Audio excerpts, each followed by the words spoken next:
നമസ്കാരം. കുറേ ദിവസമായി കേരളത്തിലെ ദൃശ്യ പ്രിൻ്റഡ് മാധ്യമങ്ങൾ മുഹമ്മദ് റിയാസിനെ ഉടനെ ചോദ്യം ചെയ്യാൻ പോകുന്നു, അറസ്റ്റ് ചെയ്യാൻ പോകുന്നു. ശ്രീ പിണറായി വിജയൻ്റെ മകൾ വീണയെ പോലീസ് പിടികൂടുന്നു, തെളിവ് കിട്ടി, പരിശോധിച്ച് വരുന്നു, കേൾക്കുന്നു, പറയുന്നു, നോക്കുന്നു എന്നൊക്കെ തുടങ്ങി കുറേ സംശയത്തിന് മുന വെച്ചുകൊണ്ടുള്ള കുറേ വാർത്തകൾ വരുന്നു. ഈ വാർത്തകളൊക്കെ തന്നെ പുറത്ത് ചോർത്തി കൊടുക്കുന്നതും പ്രചരിപ്പിക്കുന്നതും നേരത്തെ KT ജലീലിൻ്റെ കേസ് തൊട്ട് നമുക്കറിയാം. ഈ വാർത്തകൾക്കൊക്കെ സ്രോതസ് EDയുടെ ചില ഉദ്യോഗസ്ഥരാണ്. ഏഷ്യാനെറ്റിൽ ശ്രീ വിനു വി ജോൺ വാർത്ത വായിച്ചുകൊണ്ടിരിക്കുക പോലും കൊടകര കള്ളപ്പണവുമായി ബന്ധപ്പെട്ടുകൊണ്ട് ചർച്ച നടക്കുമ്പോൾ അതിൽ ഞാനാണ് കേസ് കൊടുത്തിരുന്നത്. ഭീഷണിപ്പെടുത്തിയതായിട്ട് അദ്ദേഹം തന്നെ ലൈവ് വാർത്തക്കിടയിൽ EDയുടെ ഉദ്യോഗസ്ഥൻ ഇവിടെ കള്ളപ്പണം വന്നിരിക്കുന്നു, അത് കുഴൽപ്പണമായിട്ടാണ് വന്നത്. ഈ കള്ളപ്പണം എന്തായാലും ഒരു കാര്യം ഉറപ്പാണ്, ഇപ്പോൾ കള്ളപ്പണം പിടിച്ചത് വേറെ ഏതെങ്കിലും പാർട്ടിയുടേതായിരുന്നെങ്കിൽ ഇതിനകം കുറെ കേന്ദ്ര ഏജൻസികൾ ഇവിടെ കയറി ഇറങ്ങിയേനെ. അത് ഏത് ഏജൻസി ആണെങ്കിലും അത് ഉറപ്പാണ്. പക്ഷെ ഒരു കാര്യം എനിക്ക് മനസ്സിലായി ശ്രീ രാഹുൽ, ഒരു കാര്യം എനിക്ക് മനസ്സിലായി. കാരണം നമ്മുടെ കേന്ദ്ര ഏജൻസികൾ എത്ര പ്രതികാരത്തോടെ ആളുകളുമായി ഇടപെടും, എത്ര പ്രതികാര ബുദ്ധിയോടെ ആളുകളെ ഭീഷണിപ്പെടുത്തും. ഈ കിട്ടിയ മെസ്സേജിൽ പോലും അതുണ്ട്. ഞാൻ തൽക്കാലം ഇവിടെ വായിക്കുന്നില്ല. എന്തായാലും പ്ലീസ്, അതായത് do not to be too smart എന്നാണ്. ഞാൻ പേര് പറയുന്നില്ല, പറയേണ്ടപ്പോൾ പറയും. അപ്പൊ അതായത് ഈ ചർച്ചയെ പോലും ഭീഷണിപ്പെടുത്തുന്ന, ഇതിൽ പറയുന്ന കാര്യങ്ങൾ പോലും ഭീഷണിക്ക് ആയുധമാക്കുന്ന കേന്ദ്ര ഏജൻസികൾ അന്വേഷിച്ചോളൂ. ഇനി എന്നെ അന്വേഷിച്ച് കൊടുക്കുമെന്നാണെങ്കിൽ എന്തും അന്വേഷിക്കാം. സ്വാഗതം.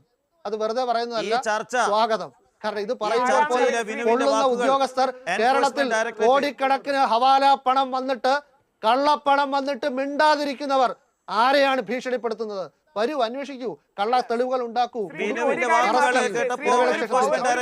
അങ്ങനെ ഈ എല്ലാ മേഖലയിലും ED ഒരു രാഷ്ട്രീയ നാടകം, BJPയുടെ ഒരു B ടീം ആയിക്കൊണ്ട് രാഷ്ട്രീയ നാടകം കളിക്കുകയാണ്. ഉത്തരേന്ത്യയിലെ വിവിധ സംസ്ഥാനങ്ങളിൽ, ഉദാഹരണത്തിന് പശ്ചിമ ബംഗാളിൽ നമ്മുടെ മമതാ ബാനർജിയുടെ തൃണമൂൽ കോൺഗ്രസിൻ്റെ നേതാവായിരുന്ന മുകുൾ റോയിയെ നമുക്കറിയാം. അദ്ദേഹം നേരെ കേസിൽ ശാരദാ ചിട്ടി തട്ടിപ്പ് കേസിൽപ്പെട്ട സമയത്ത് നേരെ BJPയിലേക്ക് ചാടുന്നു. BJPയിൽ നിന്ന് വീണ്ടും തൃണമൂലിലേക്ക്, വീണ്ടും തിരിച്ച്, അങ്ങനെ 2-3 തവണ കേസുമായി ബന്ധപ്പെട്ടുകൊണ്ട് ചാടി. ഇപ്പോഴത്തെ ആസാമിൻ്റെ മുഖ്യമന്ത്രി ഹേമന്ത ബിശ്വ ശർമ്മ ED കേസിൽപ്പെട്ട് അവസാനം ആ കേസ് BJPയിലേക്ക് അദ്ദേഹം ചാടിയതോടുകൂടി ആ കേസിൽ നിന്ന് രക്ഷപ്പെട്ട ആളാണ്.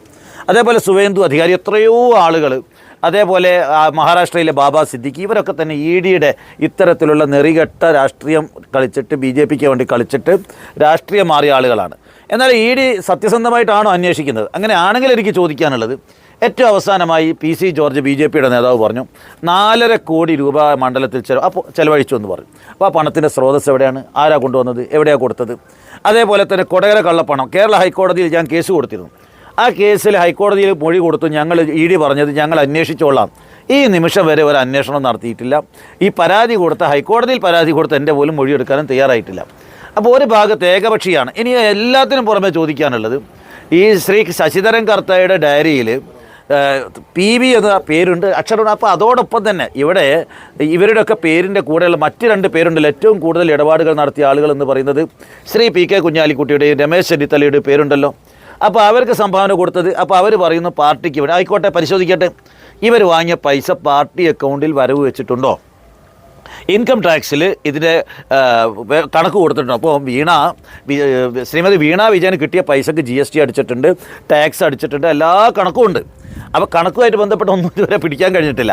എന്നാൽ അതേപോലെ ശ്രീ PK കുഞ്ഞാലിക്കുട്ടിയുടെയും അതേപോലെ തന്നെ രമേശ് ചെന്നിത്തലയുടെയും പണമിടപാടുകൾ പരിശോധിക്കണ്ടേ? അവർക്ക് ശശിധരൻ കർത്ത കൊടുത്ത പണം മുസ്ലിം ലീഗിൻ്റെയും കോൺഗ്രസിൻ്റെയും ഫണ്ടിൽ വന്നിട്ടുണ്ടോ, അല്ല വ്യക്തിപരമായിട്ടാണോ വാങ്ങിയത്? പരിശോധിക്കേണ്ടേ? അതൊന്നും പരിശോധിക്കുന്നില്ല. മാധ്യമങ്ങൾക്ക് അതൊന്നും അറിയണ്ട, അതെവിടെ പോയി എന്ന് അറിയണ്ട. അപ്പോൾ എല്ലാവരും ഒത്തുചേർന്നുകൊണ്ട് ഇടതുപക്ഷ ജനാധിപത്യ മുന്നണിയുടെ നേതാക്കളെ കരിവാരി തേക്കണം. ഒരു ഭാഗത്തേക്ക് മാത്രം അന്വേഷണം തിരിഞ്ഞു പോകണം. ഇല്ലാത്ത തെളിവുകൾ, ഇനി തെളിവുണ്ടെങ്കിൽ അറസ്റ്റ് ചെയ്യട്ടെ. ഇപ്പോൾ കുറേ ദിവസമായി വീണയുടെ പേരുമായി ബന്ധപ്പെട്ട് ഒളവണ്ണയിലുള്ള ഒരു കമ്പനിയുമായിട്ട് ബന്ധപ്പെട്ടൊരു പേര് ഉയർന്നു വന്നിരിക്കുന്നു. അപ്പോൾ ഈ കമ്പനി തെരഞ്ഞെടുപ്പ് അഫിഡവിറ്റ് കൊടുത്ത സമയത്ത് മുഹമ്മദ് റിയാസ് കാണിച്ച കമ്പനിയാണ്. അപ്പോൾ ആ കാണിച്ചതിൽ കൂടുതലായിട്ട് എന്തെങ്കിലും ഉണ്ടെങ്കിൽ അത് വെളിച്ചത്ത് വരട്ടെ. അങ്ങനെ തികച്ചും തെരഞ്ഞെടുപ്പ് അഫിഡവിറ്റിൽ കാണിക്കാത്തൊരു കമ്പനി മുഹമ്മദ് റിയാസിനോ ഭാര്യ വീണക്കോ ഉണ്ടെങ്കിൽ കേസ് കൊടുക്കണ്ടേ? അതിന് പരാതി കൊടുക്കണ്ടേ? അത് കൊടുക്കില്ല, പരാതി കൊടുക്കില്ല, കാരണം തെളിവില്ല. അപ്പോൾ ഇതിലൊന്നും കൃത്യമായ അറസ്റ്റില്ല, തെളിവില്ല, തുടർച്ചയായ അന്വേഷണം. ഇവരുടെയൊക്കെ കൂടെ പഠിച്ചവർ ഈ ആളുകളെയൊക്കെ തന്നെ ഇരുട്ടത്ത് നിർത്താൻ കുറേ ഇടതുപക്ഷത്തിൻ്റെ, അതായത് CPM തകർത്താൽ അറിയാനിട്ടല്ല, CPM തകർത്താൽ ഇടതുപക്ഷത്തെ തകർക്കാം. കാരണം ഇടതുപക്ഷത്തിൻ്റെ നട്ടെല്ല് CPM ആണ്. അപ്പോൾ അവരെ തകർത്താൽ പിന്നെ ഇടതുപക്ഷമില്ല. അപ്പോൾ ആ ഒരു സാഹചര്യത്തിൽ എങ്ങനെയെങ്കിലും ഇരുട്ടത്ത് നിർത്താൻ വേണ്ടി ഓരോ ദിവസവും റെയ്ഡും പരിശോധനയും നടത്തിക്കൊണ്ട് ജനങ്ങളുടെ കണ്ണിൽ ഈ രൂപത്തിലൊരു തെറ്റായ സന്ദേശം കൊടുക്കാനാണ് ഓരോ ദിവസവും ശ്രമിച്ചുകൊണ്ടിരിക്കുന്നത്. അതൊരു ശരിയായ ഏർപ്പാടാണ്. എൻഫോഴ്സ്മെൻറ്റ് ഡയറക്ടറേറ്റ് അല്പം മാന്യത കാണിക്കണം. നിങ്ങൾ രാഷ്ട്രീയ പാർട്ടികൾക്ക് വേണ്ടിയിട്ട് കൈവേല ചെയ്യരുത്. നിങ്ങൾ ഒന്നുകിൽ സത്യസന്ധമായി ചെയ്യുക. സത്യസന്ധമായി എന്ന് പറഞ്ഞാൽ PC ജോർജിൻ്റെ വെളിപ്പെടുത്തൽ ആ പണം 4.5 കോടി ഒരു മണ്ഡലത്തിൽ ചെലവഴിച്ചിട്ടുണ്ടെങ്കിൽ അതേപോലെ കേരളത്തിലെ വിവിധ മണ്ഡലങ്ങളിൽ ഒരു 100-300 കോടി രൂപ കള്ളപ്പണം, ഹവാല പണം ചെലവഴിച്ചിട്ടുണ്ടാവും. കണക്കിലുള്ള പൈസ ആയിരിക്കില്ലല്ലോ ഇവിടെ വന്ന്. അപ്പോൾ BJPയുടെ കള്ളപ്പണം ഇവിടെ വന്നിട്ട്, അതായത് അഴിമതിയിലൂടെ അല്ലാതെ ഈ പൈസ കിട്ടൂലല്ലോ, ആ പൈസ കൊണ്ടുവന്ന് അതിൽ നിന്ന് കട്ടുന്ന നമ്മുടെ PC ജോർജ് പറയുന്നത്. ഇപ്പോൾ ഒരു ഭാഗത്ത് അത് നടക്കുന്നു. അതേപോലെ തന്നെ കൊടകരയിൽ 4.5 കോടി രൂപ, അതിൽ 3 കോടിയോളം കേരള ഗവൺമെൻറ് കണ്ടെടുത്തു. കോഴിക്കോട്ടിൽ നിന്നടക്കം പൈസ കണ്ടെടുത്തു. അത് അന്വേഷിക്കില്ല. ഇവിടെ തന്നെ മറ്റു നേതാക്കളുടെ വീടുകളിൽ നിന്നും അല്ലെങ്കിൽ മറ്റു നേതാക്കളുടെ പേരുകൾ നമ്മുടെ ശശിധരൻ കർത്തയുടെ ഡയറിയിൽ കണ്ടിട്ട് അതേക്കുറിച്ച് അന്വേഷണമില്ല. അപ്പോൾ ഏകപക്ഷീയമാണ്. ഒരു ഭാഗത്തെ മാത്രം ലക്ഷ്യം വെച്ചുകൊണ്ടുള്ള അന്വേഷണമാണ് നടക്കുന്നത്. അതിനെ പ്രതിരോധിക്കുന്നതിന് എന്തിനാ മടി? അതിനെ പ്രതിരോധിക്കണമല്ലോ. ഇടതുപക്ഷത്തെയും പ്രതിപക്ഷത്തെയും മാത്രം ലക്ഷ്യം വെച്ചുള്ള പരിശോധന ശരിയാണോ? ഇപ്പോൾ പറയുന്നത് ഓരോരുത്തരുടെ വ്യക്തിപരമായ കാര്യങ്ങൾ വ്യക്തിപരമായി കാണണം, രാഷ്ട്രീയം വേറെ. ED ഒരിക്കലും രാഷ്ട്രീയ കേസെടുത്ത് വരില്ല. ഒരു തെരഞ്ഞെടുപ്പ് റാലിയുമായി ബന്ധപ്പെട്ടോ, ഒരു തെരഞ്ഞെടുപ്പിൽ ഒരാൾ വിജയിച്ചതുമായി ബന്ധപ്പെട്ടോ, അങ്ങനെ അല്ലെങ്കിൽ തെരഞ്ഞെടുപ്പ് രാഷ്ട്രീയവുമായി ബന്ധപ്പെട്ടോ ED വരില്ല. ED നേതാക്കളുടെ വ്യക്തിപരമായ ഇടപാടാണ്. അതുകൊണ്ടാണ് സോണിയാഗാന്ധിയും രാഹുൽ ഗാന്ധിയും ഒക്കെ രാഷ്ട്രീയ ഹെറാൾഡുമായി ബന്ധപ്പെട്ടുകൊണ്ട് അവരുടെ ഇടപാട് ഇതുമായി കൂട്ടിക്കലർത്തിക്കൊണ്ട് അവർക്കെതിരെ തിരിഞ്ഞത്. ശാരദാ ചിട്ടി തട്ടിപ്പുമായിട്ട് ഇവർ തിരിഞ്ഞത്. ഇപ്പോൾ ശശിധരൻ കർത്തയുടെയും അതേപോലെ എക്സാലോജി കമ്മിറ്റി ഇതൊക്കെ ബന്ധപ്പെട്ടുകൊണ്ട് വ്യക്തിപരമായി ഹറാസ് ചെയ്ത് കേസ് കുടുക്കിയിട്ട് ഇവരെ ജയിലിൽ അടയ്ക്കുന്നൊരു സാഹചര്യത്തിൽ അങ്ങനെയാണ് ED ഓരോ കാര്യത്തിലും ഇടപെടുന്നത്. അപ്പോൾ വ്യക്തിപരമായ ഇടപാടും രാഷ്ട്രീയവും രണ്ടും ഒന്നും പറയാൻ പറ്റില്ല. രണ്ടും കൂട്ടിക്കലർത്തിയിട്ട് തന്നെയാണ്. കാരണം ആളുകളുടെ രാഷ്ട്രീയ കാര്യങ്ങൾക്ക് ED വരില്ല. അവരുടെ വ്യക്തിപരമായ പ്രശ്നങ്ങൾ കുത്തിപ്പൊക്കി അവരുടെ ഇടപാട്, വ്യവസായം, കച്ചവടം, അവരുടെ ബാങ്ക് ഇടപാട്, ഇതൊക്കെ വേണ്ട രൂപത്തിൽ, പല രൂപത്തിൽ, തെറ്റായ രൂപത്തിൽ പരിശോധനകൾ അല്ലെങ്കിൽ സംശയം ഉണ്ടാക്കുന്ന രൂപത്തിൽ പരിശോധന, അവരെ കേസ് കൊടുക്കാനുള്ള ശ്രമം. ആരെ വേണമെങ്കിൽ EDക്ക് ഒരു കേസ് കൊടുക്കാൻ വലിയ പണിയൊന്നുമില്ല. ഒരു 50,000 രൂപയുടെ ഇടപാടുമായി ബന്ധപ്പെട്ട് ഒരു FIR ഇട്ടാൽ അതിൻ്റെ മുകളിൽ ഞാൻ മനസ്സിലാക്കുന്നിടത്ത് അതിനേക്കാൾ പൈസ കുറച്ചും തോന്നും. എന്തെങ്കിലും ഒരു FIRന് മുകളിൽ ഒരു കേസ് എടുത്താൽ ആരെ വേണമെങ്കിലും കേസ് കൊടുക്കാം, ആരെ വേണമെങ്കിലും ഇങ്ങനെ പ്രതിയാക്കി നിർത്താം, കാലാകാലവും ഇരുട്ടത്ത് നിർത്താനൊക്കെ EDക്ക് സാധിക്കും. അപ്പോൾ അതുകൊണ്ട് ഏകപക്ഷീയമായിട്ടുള്ള ഈ പ്രവർത്തനം ശരിയല്ല. ED കേന്ദ്ര ഗവൺമെൻറ്റിൻ്റെ ഒരു ഏജൻസി ആണെങ്കിൽ ആ വിശ്വാസ്യത നിലനിർത്തണം. അന്വേഷണമാണെങ്കിൽ എല്ലാ അന്വേഷണവും നടത്തണം.